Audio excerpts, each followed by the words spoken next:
Members and supporters of the St. Kitts Nevis Labour Party SKNLP held the 64th annual convention, at which focus was given to achievements of the SKNLP-led federal government. The celebratory occasion provided a platform for elected Labour Party representatives to reaffirm commitment to their constituents and to ongoing solidarity within the party. Hundreds of supporters turned out to support the May 17 convention held at the party's recently acquired headquarters in Limekiln. Reflection and recommitment were major themes of Dr. Terence Drew's presentation when he addressed the convention as the political leader of the Labour Party. This Labour government has also invested well over $80 million in roads and road networks. This Labour government is investing in geothermal. And let me say about the geothermal, this federal government has put all the backing behind all the necessary financing that would be required to do the drilling for the geothermal on Nevis. The CCM party was in the unity construct. 7.5 years, surplus after surplus. $4.2 billion from the CBI program that they boasted about. And that a contract signed to drill a hole in Nevis for the geothermal. It took a St. Kitts Nevis Labour Party to give the Nevis Island administration all of the support so that that project can start, and it will start soon. That is why you must defend your victory. Because only a St. Kitts Nevis Labour Party cares about the people. But comrades, we get fed up of paying high electricity price in St. Kitts. God has given us the sun. He has given us wind. He has given us waves. And he has given us volcano. We ain't supposed to be bawling about energy. All of these are energy sources that we must exploit for our benefit here in the Caribbean and in St. Kitts and Nevis. And that is, I can't go without touching tourism. Because this tourism minister, she has delivered. Correct? Put your hands together for her. We are getting home porting, more jobs, more transformation. And so, comrades, I want to say tonight that when you look at it, we have delivered for the people. Meanwhile, the political environment is beginning to be actively occupied on St. Kitts by the three political parties that will compete in the constitutionally due general elections in 2027. Glenn Bart reporting for Television Caribbean, TVC Channel 40.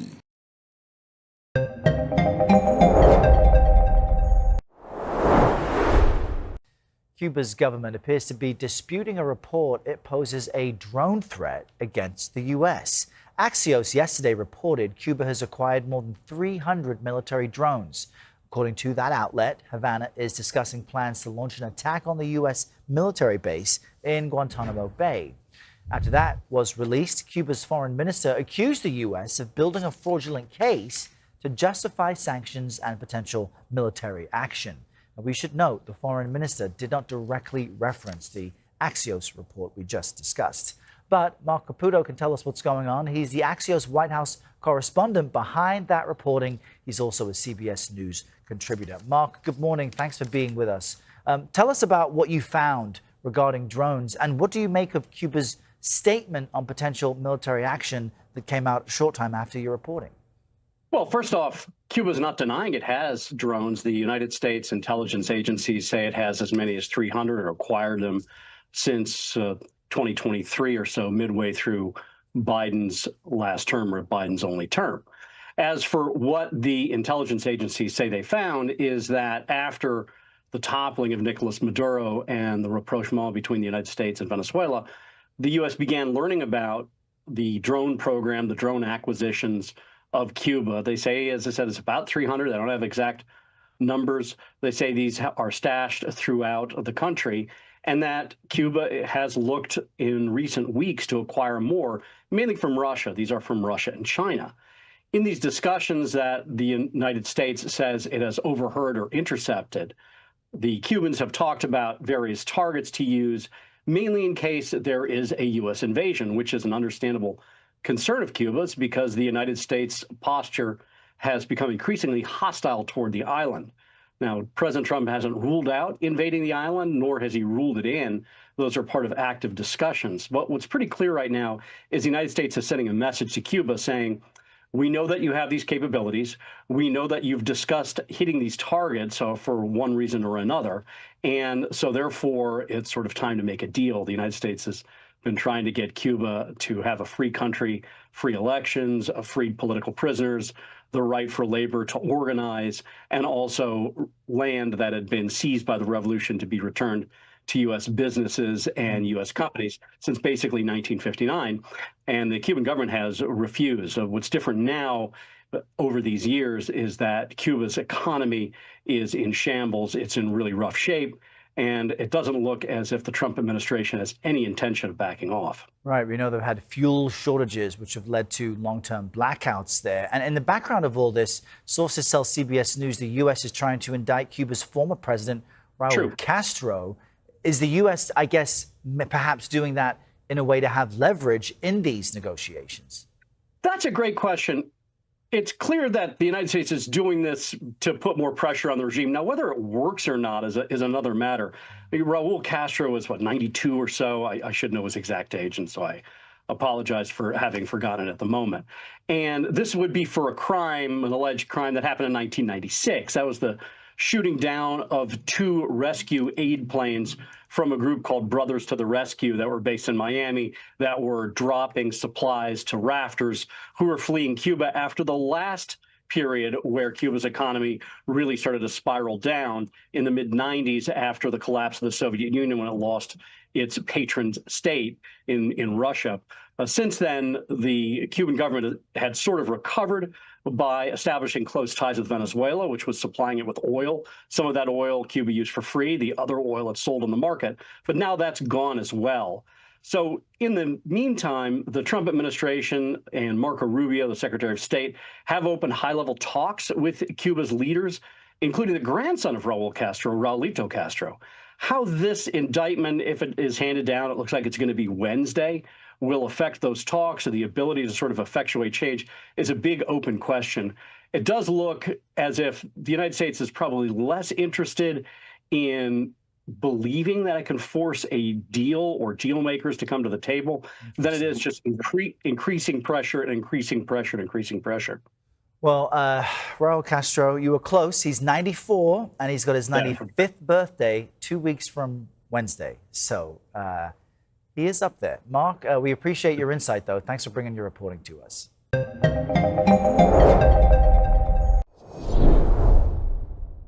We begin with a developing story. Investigators in St. James are currently probing the scene where a woman was shot and killed during a police confrontation with the police in Granville, St. James. The victim has been identified as Latoya Bulgin. We were told that Miss Bulgin was among a group of residents in the community planning a protest for the 17-year-old who was killed during another confrontation with the police days ago when the incident happened. Our news team is still trying to get an official update from the police. However, Member of Parliament for St. James West Central, Marlene Malahoo Fort says, based on what she has observed, the police commissioner may have to intervene immediately. The investigation will be greatly assisted. From all indications, it doesn't look good at all. It's no secret that the community is tense on the heels of the Mother's Day shooting, fatal shooting. My understanding is that a protest was organized, peaceful protest, and that the person who was shot, she was on the scene and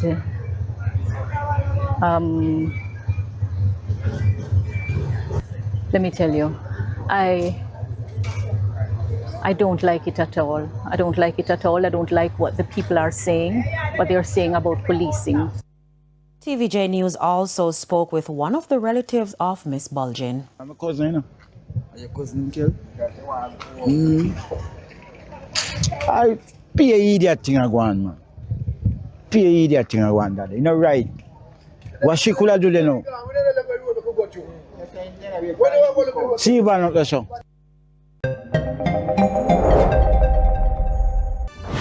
Mommy, you think I could talk to the therapist you work for? Say what now? I feel like you're not the woman I thought you were. Can't you understand that? The way I covered you. The way I believed in you. Nah, what you been up to? You mean since getting out of prison? What kind of doctor are you anyway? What kind of doctor are you anyway?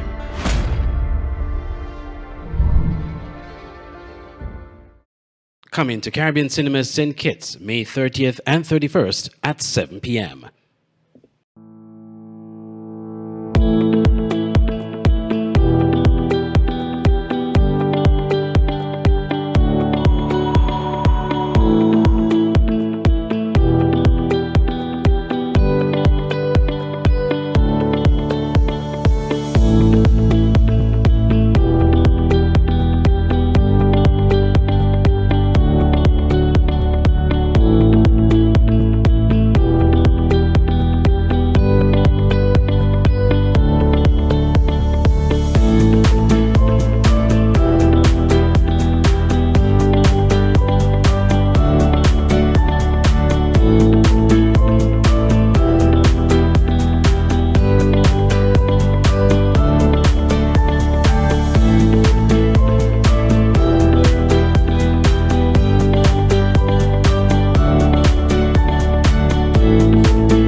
Premier music experience returns. Welcome to the 28th edition of the St. Kitts Music Festival, featuring the incredible Kilani, Fantasia, Beres Hammond, Luciano, Soca King Marshall Montano, Soca Sensation Voice, and Vaughn. Dancehall giant Movado, Idonia, and the new wave, Valiant. Also featuring Massacre, Cranium, Taurus Riley, Steel Pulse, Dean Fraser and the Black Soil Band, Shanil Mir, Diani, Rodney Tatat, and Zoo. The legendary New Vibes Band International, Brandon and ASAP Band, Shelly and Signal Band, plus Edwin Yearwood and Crossfire, Lucas H.E., and Garlic and the Upper Level Band. June 25th to June 27th, Warner Park Cricket Stadium, St. Kitts. Get your tickets now at stkittsmusicfestival.com. The St. Kitts Music Festival, where music meets paradise.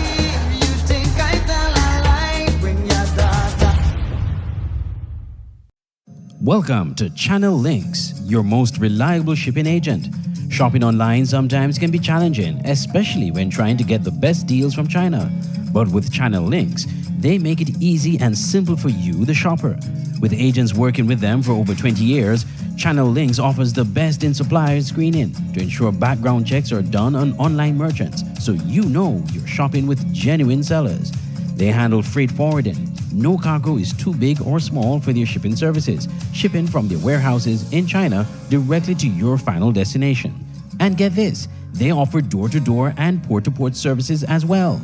So, whether you are ordering from AliExpress, Alibaba, and other Asian shopping sites to cash in on affordable prices at the best quality, shipping from China to the Caribbean, your best and only option is Channel Links, located in St. Martin, with shipments also to St. Kitts and Nevis.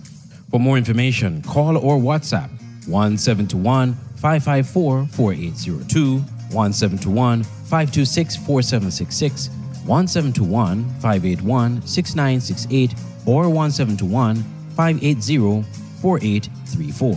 Or email contact_us at channel-lynx.com. Channel Links, your shipping solution. Lace your sneakers, grab a friend, and get ready for Praise Fest 2026, the Federation's premier gospel concert, in collaboration with St. Kitts Music Festival. Join us on the Antioch Baptist Church grounds as we praise with Tehillah Gospel Band, Unique Touch Christian Center Praise, Brent Hoyt, Positive, and Chevel Franklin.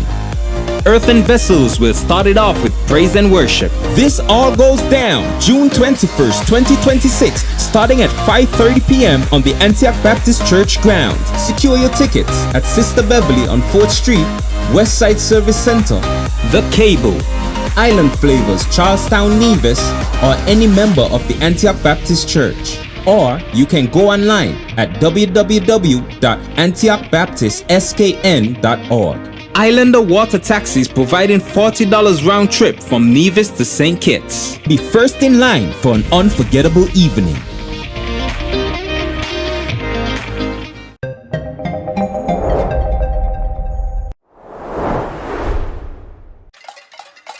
They are running out of electricity, and so they are protesting against America and its embargo. For the last 4 months, Cubans have been cut off from their traditional lifeline, Venezuelan oil, in what looks like Washington's attempt at regime change, in what it's always regarded as its backyard. We have gone more than 40 hours without electricity. I live in a community where there are many elderly people, many of them bedridden. Food is going bad inside refrigerators. That's the little food which can actually be bought. America's domino theory was that Cuba's 1959 revolution would eventually flip all of Latin America communist.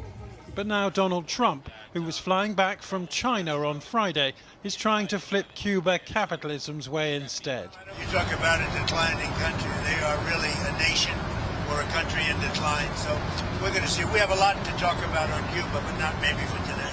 The president sent his CIA director, John Ratcliffe, to Havana this week, America's chief spy, demanding what the agency called fundamental changes, with US officials not ruling out the use of force. The faces of US intelligence officers were blurred in what is otherwise a blatant return to the politics of the Cold War. It's my personal opinion. You cannot change the economic trajectory of Cuba as long as the people who are in charge of it now are in charge of it. That's what's going to have to change, because these people are proven incapable. I hope I'm wrong.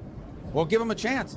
But I don't think it's going to happen. I don't think we're going to be able to change the trajectory of Cuba as long as these people are in charge in that regime.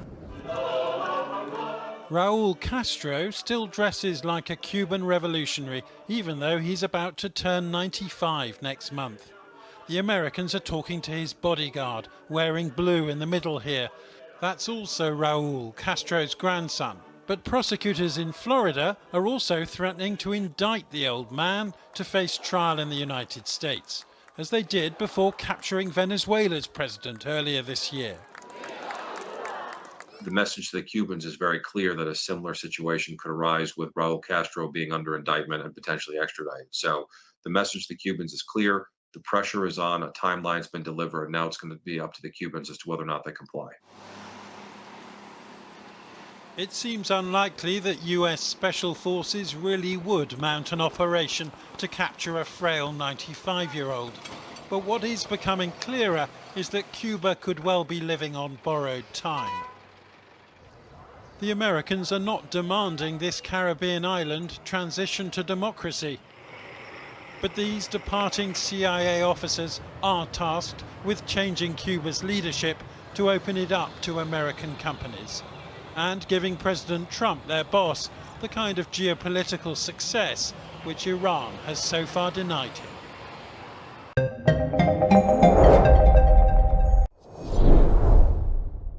We have a moral standard to uphold. Kingston Mayor Andrew Swaby is insisting the KSAMC did approve the offensive rude boy billboard that has triggered intense debate online. Crystal Williams has the CVM News follow-up.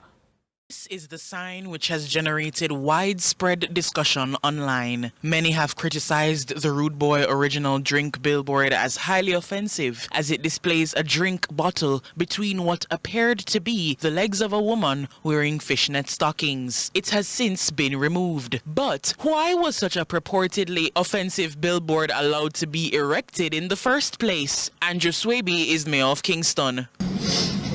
In this particular case, the sign had been erected within a designated sterile area and did not have the required approval from the KCMC. In fact, 1 week prior to our meeting with the outdoor advertising stakeholders, the KCMC had already written to the relevant advertisers to remove sign displayed in sterile areas, including that location. Mayor Swaby explains that after a meeting with outdoor advertisers and stakeholders, the unauthorized sign was removed by the corporation. We subsequently became aware that the earlier sign had been replaced with the billboard that later became the subject of public discussion. Once this was brought to the corporate's attention on Thursday, May 7th, a 24-hour notice was issued for the sign to be removed, with which the advertisers complied. He insists the KSAMC was not responsible for the approval and regulation of advertising content and artwork chosen by stakeholders displayed on signage, but ultimately it has a moral standard to uphold. The approval from the corporation relates to primarily to the specifications of the sign itself, including size, placement, structure, location, and compliance with planning and safety requirements. Matters related to the content displayed are between the advertising company and their respective clients. Crystal Williams reporting for CVM News.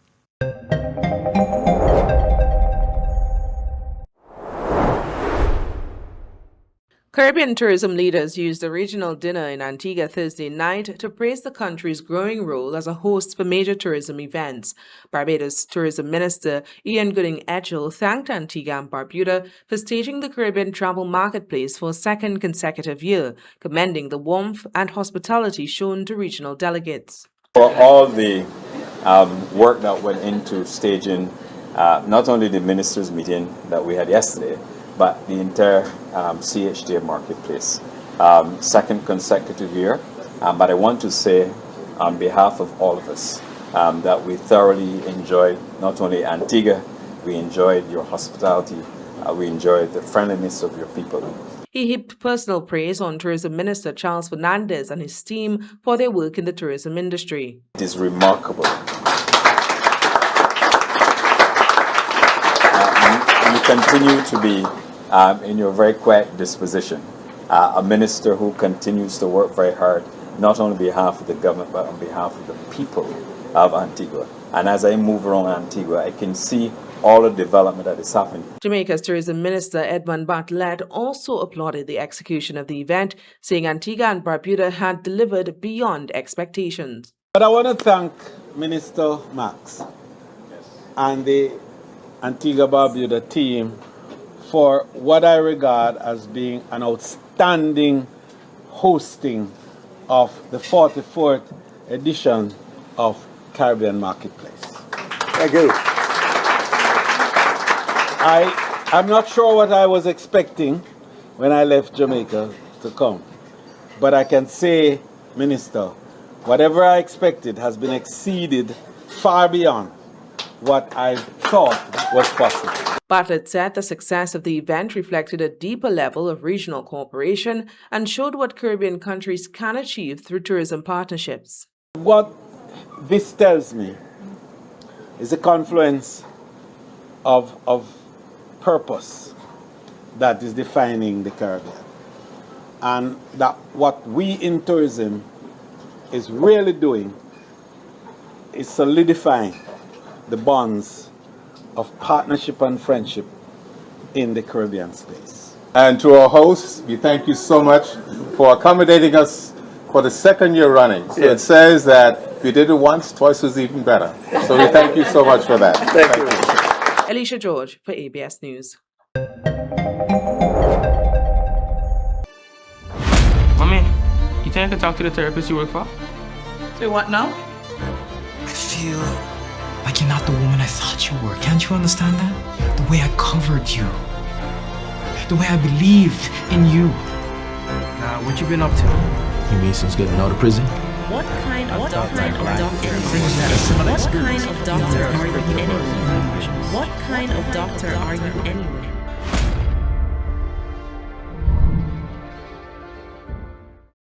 Coming to Caribbean Cinemas St. Kitts, May 30th and 31st at 7 p.m.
Premier music experience returns.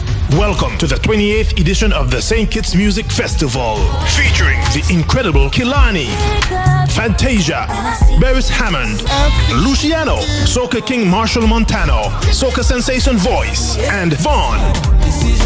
Dancehall giant Movado, Idonia, and the new wave, Valiant. Also featuring Massacre, Cranium, Taurus Riley, Steel Pulse, Dean Fraser and the Black Soil Band, Shanil Mir, Diani, Rodney Tatat, and Zoo. The legendary New Vibes Band International, Brandon and ASAP Band, Shelly and Signal Band, plus Edwin Yearwood and Crossfire, Lucas HE, and Garlic and the Upper Level Band. June 25th to June 27th, Warner Park Cricket Stadium, St. Kitts. Get your tickets now at stkittsmusicfestival.com. The St. Kitts Music Festival, where music meets paradise.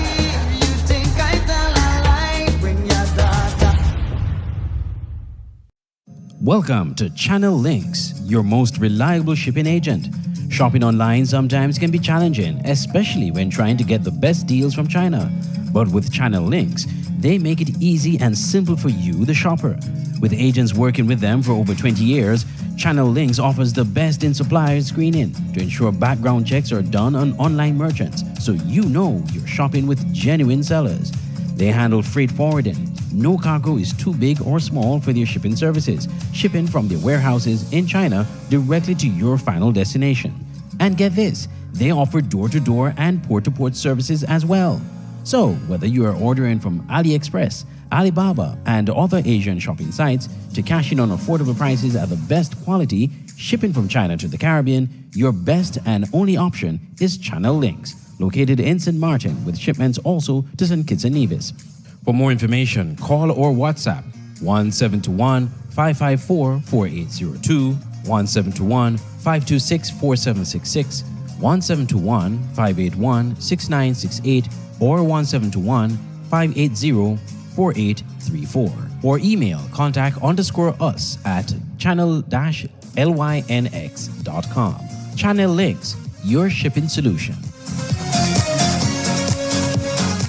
Lace your sneakers, grab a friend, and get ready for Praise Fest 2026, the Federation's premier gospel concert, in collaboration with St. Kitts Music Festival. Join us on the Antioch Baptist Church grounds as we praise with Tehillah Gospel Band, Unique Touch Christian Center Praise, Brent Hoyt, Positive, and Chevel Franklin.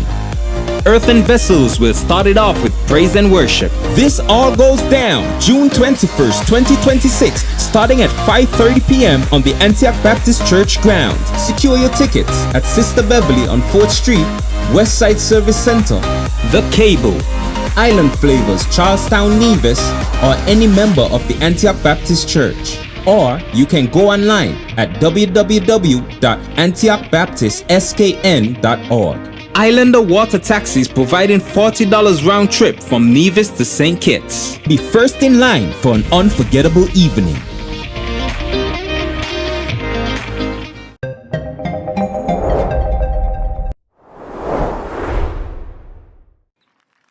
Beaufort Boulevard in Dallas will receive new highway signage acknowledging the street's name change from Lamar Street. The city of Dallas is paying more than $180,000 to the Texas Department of Transportation to expand the existing street renaming onto nearby highways.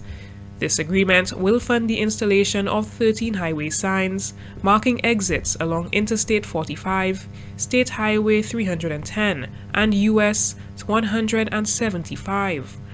Bofam's mother, Alison Jur, says that the Bofam Jur Memorial Committee, which is made up of residents of Dallas, have been advocating to have all the signs applicable to the boulevard erected by the city of Dallas. So they have been going to the city hall almost every week, and this week it was announced that the city has finally agreed to inject a sum of about $180,000 in order to erect these missing signs. The announcement was made on the city's X account this week. For the family, Just says that it is another act which shows that Bofam's name will continue to be remembered. But more importantly, the committee is advocating for the renaming of another portion of that street, which is North Lamar. And that will be even more significant if it happens, because it will actually have Bofam's name running right through the city center of Dallas. So I think for me and my family, it is welcome. It is a welcome decision by the city and by the advocates in the Bofam Jur Memorial Committee. A dedication ceremony was held back in March of 2021 after the city officially did the renaming in January of that same year. Now the signs will fully reflect the name change, although the city has not yet provided a date as to when the changes would be made. For the DBS News World, Miriam Montoute reporting.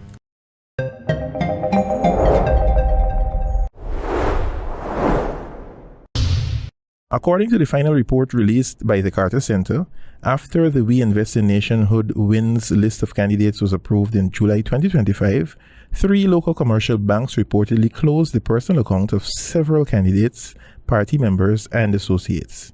Some candidates were also reportedly dismissed by private sector employers after their names appeared on the party's list. The Carter Center said it understood the caution showed by banks, given that WIN's presidential candidate Azruddin Mohammed was under United States sanctions. However, the report noted that international standards favor a risk-based approach rather than broad action against persons based only on political association. The center warned that overcompliance with sanctions could discourage citizens from participating fully in political life. In effect, the report suggested that people may become reluctant to run as candidates or publicly support a party if doing so could affect their access to banking services or employment. The issue has placed fresh attention on the balance between financial compliance and political rights, especially in an election where WIN emerged as a major new force. WIN secured 109,075 votes, or 24.9% of the valid ballots cast, and won 16 seats in the National Assembly. The result made Win the official opposition political party and marked the first time in Guyana's history that neither the PPPC nor the PNCR, or a coalition led by the PNCR, held that position. At the same time, the Carter Center noted that fewer Guyanese voted in 2025 than in 2020. A total of 438,468 valid votes were cast in 2025, compared with 460,352 in 2020. The report said this represented a 5% decline in votes cast, with turnout falling to 58% based on the official list of electors, compared with 72% in 2020, with the steepest decline recorded in District 4, which has traditionally been an opposition support base. The Carter Center said the pattern suggested voter disengagement linked to opposition fragmentation. While Win attracted many former APNU voters, the report noted that some voters in those districts appeared unwilling to support any party and instead stayed at home. The report concluded that Guyana's 2025 elections showed improvements in election day administration and tabulation, but the issues surrounding Win candidates and the decline in turnout raise important questions about political participation, voter confidence, and whether citizens feel free and motivated to participate in the electoral process.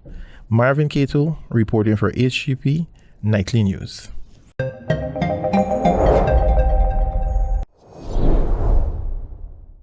Strong appeals for the church, or rather from the church, for greater transparency and independent oversight as the Senate passes the NARA bill.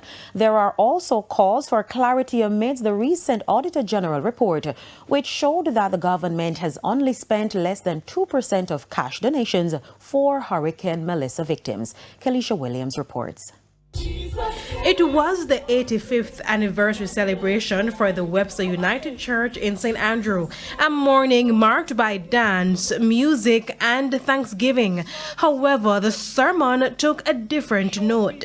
During his sermon, moderator for the United Church in Jamaica and the Cayman Islands, Dr. Colin Cowan, used the opportunity to address several issues within the public discourse. First up, Hurricane Melissa recovery efforts. It is going 7 months after Melissa, and the public still does not know the extent of contribution to the national hurricane relief efforts. Nor do we know whether any condition is attached to such contributions. A recent Auditor General report showed that up to February 2026, the Office of Disaster Preparedness and Emergency Management, ODPEM, had only spent 1.8% of cash donations for Hurricane Melissa victims. And so, while the Minister of Local Government, Desmond McKenzie, Opposition Leader Mark Golding, and other parliamentarians sat in the pews, Dr. Cowan also had this question. Worse yet, we're once again approaching the 2026 hurricane season, and the blue roofs abound across affected parishes. I ask, is there an answer as to why less than 2% of hurricane relief funds have been spent, notwithstanding the desperate circumstances of many, many Jamaicans? While pointing out that it may just be an issue of communication, Dr. Cowan said communication is an important tenet of leadership and it should not be undervalued. Now, since the Auditor General's report, the government has defended its management of Hurricane Melissa relief efforts and stressed that the report highlights the need for the National Reconstruction and Resilience Authority, NARA. However, for the church, we do support reconstruction, resilience building, and administrative efficiency. Our call, however, is for all of this to be done in a manner that inspires public trust and reflects ethical values of fairness, stewardship, and accountability. And in going forward, I hope no one considers it too much for us to ask for a strong and independent oversight mechanism. Transparent procurement and reporting procedures. Protection against conflict of interest. Meaningful consultation with affected communities. Clear environmental safeguards. And equitable protection for vulnerable communities. Kelisha Williams, TVJ News.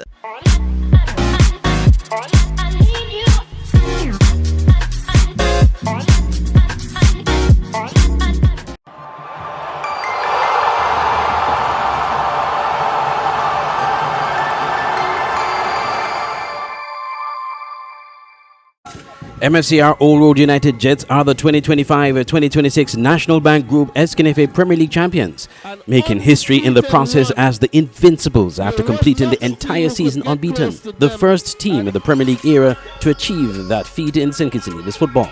They sealed the championship on Sunday, May 17th at the National Bank Group Technical Center with a 4-2 victory over Development Bank St. Peters FC. Old Road's talisman, league MVP, top goal scorer and Final Four playoffs MVP, Tikwani Williams, delivered once again, scoring a hat-trick in the club's biggest match of the season. Here are the highlights from FIFA Plus. I'm stepping up, hammering this one into the back of the net, curling it into the far post. 1-0, and it's just like a little bit of a regulation short for the young man. Another opportunity, another free kick into the back of the net. 1-0, Leslie. Popping it back into the area. Tyrrell trying the acrobatic stuff. Didn't work there. Still into the areas. Pop free. And 1-1. Elder Nurse. Elder Statesman. Getting the loose ball. Striking it past Samuels. And just what St. Peters would need. Tikwani now in fine form. Clipping one in for Brown. Leaving it for Jadel Isaac. That's 2-1. 29 minutes of play. Just passing that one. Pass Henry. Drills. Too easy. Yes. Clipped it into a great area and it's going to be a third goal. Tikwani Williams. 3-1 in the 41st minute of play. This time not with that sweet left foot, but glancing it off of his head. Popped into a great area. It's Tikwani Williams with another one. Off of the head. 4-1. I think this is over. They could sing this one a lullaby. Well, taking out the shirt in celebration as if that is it for the night. Last, here's Tikwani. Strong late challenge from Deja Simmons. As Tikwani faces up to him, not pleased with the challenge that he saw. Haven't seen a card shown here. What color would it be? I tell you, Noble, if you're an Old Road player, you run away. Continues, perhaps the last one of the season. French into the area, continues to go. Kept alive by Harvey. Isaac strikes one, it's 4-2. And Isaac gets a consolation goal. And he celebrates like it's 4-up. Yes, well, it's a young man who hasn't played a lot of minutes. Well, that's it. That's the final whistle, ladies and gentlemen. MFCR Old Road Jets champions in the SKNFA Premier League. An undefeated run. The team later celebrated in jubilant fashion on the field as they collected the championship trophy alongside fans, club officials and supporters. During the celebrations, Tikwani Williams reflected on his record-breaking season and expressed his determination to continue that form into next season. To be honest, I wouldn't say I expect this season to be like this, but the goal and moods, like I know that was mine. But as I say, it was a great season, undefeated history, so a fraud. May say not expect, that's our party with my teammates. Big moment for everybody, yeah, respect. Head coach Alexis Morris also shared his emotions following the historic triumph, recalling the club's journey from narrowly avoiding relegation in previous years to now being crowned unbeaten Premier League champions. As I remember coaching against this team, and sometimes they have to go to their friend's house to ask if they're not going to the game. And it's always on the back end of things, 6, 7, 8-0. And when I finished with Connery and I decided to take a break from football, some young men from OAS contacted me and said, Coach, man, you can't bowl like this. You have more to offer. Can you give us some time? And I had to think long and hard about it. And then, of course, I answered the clarion call, and then ended up with OR. And like I did with Connery, I just needed at least 4 years with these guys. And the same thing I could tell you, 13 years ago, the same thing happened with Connery, 13 long years ago. And so this is, for me, as long as this team decides to stay together, it's going to be more victories, more history to be made. And so we would have drawn 2 games. Hey, trust me, the next time around, we don't want anything with this team because we're going to get better, we're going to get bigger. With this victory, Old Road capped off a remarkable and historic campaign, securing not only their first Premier League title, but also lifting their second FA Cup title to complete another major achievement for the club. The end of the 2025-2026 Premier League season also marks the conclusion of the domestic football calendar in St. Kitts and Nevis, as clubs now turn their attention toward regrouping and preparing for next season.